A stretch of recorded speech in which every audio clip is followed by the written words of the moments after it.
پہلے ہی معلوم تھا کہ آج کا فیصلہ کیا آئے گا، میں عدالت جاؤں گا، عمران خان کا اعلان۔ سابق وزیر اعظم عمران خان نے کہا ہے کہ رات کو پارٹی اراکین کو بتا دیا ہے کہ مجھے صبح نااہل کر دیں گے اور ہم الیکشن کمیشن کے فیصلے کے خلاف عدالت جائیں گے۔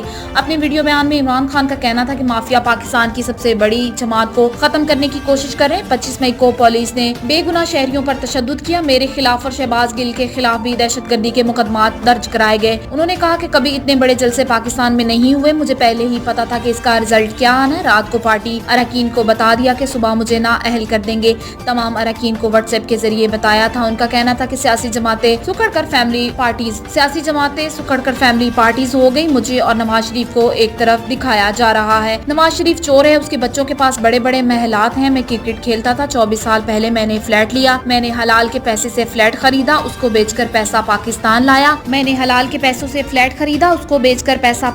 لایا، عمران خان کا مزید کہنا تھا کہ میری جتنی بھی زندگی ہے ان چوروں کا مقابلہ کرنے کے لیے، الیکشن کمیشن مافیا کا حصہ ہے، جب تک زندہ ہوں ان کا مقابلہ کروں گا۔ انہوں نے کہا کہ لوگوں سے کہتا ہوں کہ احتجاج ختم کر دیں۔ سابق وزیر اعظم کا کہنا تھا کہ ملک کا وزیر اعظم اور وزراء کو تحفے ملتے ہیں تو یہ سارے تحفے توشہ خانہ جاتے ہیں اور قانون کے تحت آدھی قیمت پر خریدے جا سکتے ہیں۔ عدالت میں اس کیس کی ایک چیز بھی غیر قانونی نہیں نکلے گی۔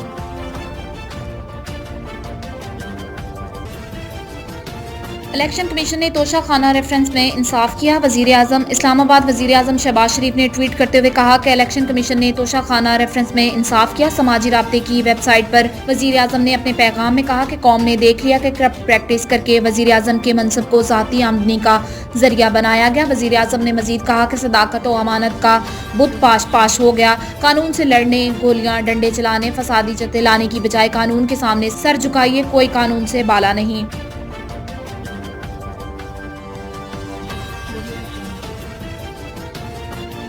الیکشن کمیشن کے فیصلے میں حکومت کی مرضی کی چیزیں شامل کی جا رہی ہیں۔ فواد چودھری اسلام آباد پی ٹی آئی رہنما فواد چودھری کا کہنا ہے کہ الیکشن کمیشن نے اب تک عمران خان کی نااہلی کا فیصلہ جاری نہیں کیا اور اس فیصلے میں تبدیلی کر کے حکومت کی مرضی کی چیزیں شامل کی جا رہی ہیں۔ اسلام آباد میں میڈیا سے گفتگو کرتے ہوئے فواد چودھری نے کہا کہ بند کمروں میں فیصلے کرنے کا زمانہ گزر گیا، ملک کے مقبول ترین لیڈر کو نااہل کیا گیا جس پر عوام نے عمران خان سے اپنی محبت کا اظہار کیا۔ پارٹی کی کوئی اپیل نہیں تھی اور پورے ملک میں لوگ نکلے۔ کل سب سے پہلے کوئٹہ، گلگت بلتستان اور دیامیر میں احتجاج ہوا، راولپنڈی، اسلام آباد، کراچی، سکھر، گجرانوالہ کس شہر میں لوگ باہر نہیں نکلے۔ انہوں نے کہا کہ قومی لیڈر کو سیاسی دھارے سے باہر کرنے کا مقصد پاکستان کو کمزور کرنا ہے۔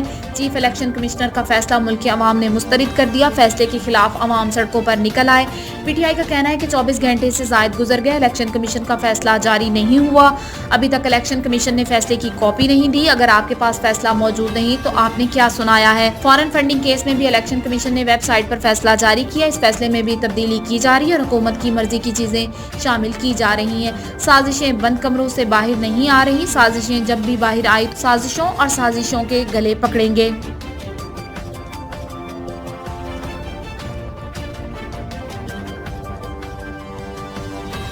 عمران نااہلی کی تحریری فیصلے میں تاخیر، کیا کھچڑی پک رہی ہے؟ اسد عمر اسلام آباد تحریک انصاف کے رہنما اسد عمر عمران خان کی نااہلی سے متعلق توشہ خانہ ریفرنس کیس کی تحریری فیصلے میں تاخیر پر الیکشن کمیشن پر تنقید کی ہے۔ پی ٹی آئی رہنما اسد عمر نے توشہ خانہ ریفرنس کیس میں عمران خان کی نااہلی کے فیصلے کے بعد تنقید کرتے ہوئے کہا کہ الیکشن کمیشن تحریری فیصلہ کیوں روک کر بیٹھا ہے۔ اسد عمر نے تاخیر پر اظہار حیرت کرتے ہوئے سوال کیا کہ اب کیا کھچڑی پک رہی ہے؟